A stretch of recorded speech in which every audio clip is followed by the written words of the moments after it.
yan yata ng classmate mo, mayroong mag-gather ng cellphone. Ikaw na lang yung wala.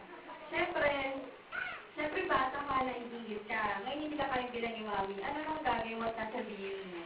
Tanggapin na lang kung hindi ako mabibigyan ng mama. Very good.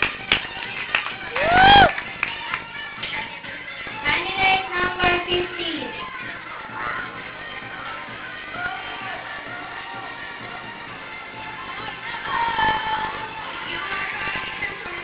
Number 1.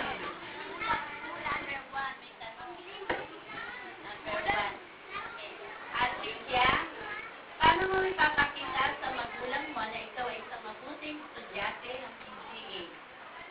Gagalingan ko po sa pag-aaral para po ay pagmalaki nila ako. Next, candidate number 16.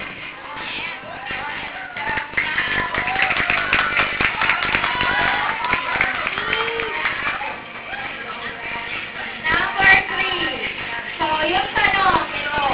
Bago mo gawin yung lahat ng gagawin mo sa buong maghapon, ano yung pinaka-importante na kailangan mo munang gawin? At bakit?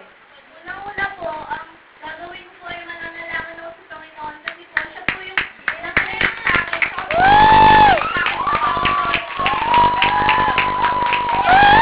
Thank you very much for your answer. And now, let us have the candidate number 17.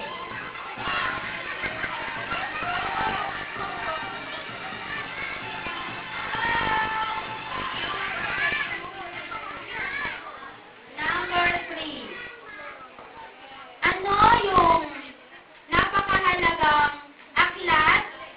At ano yung pinakagusto mong gawin at bakit? Pinakagusto mong libangan at bakit?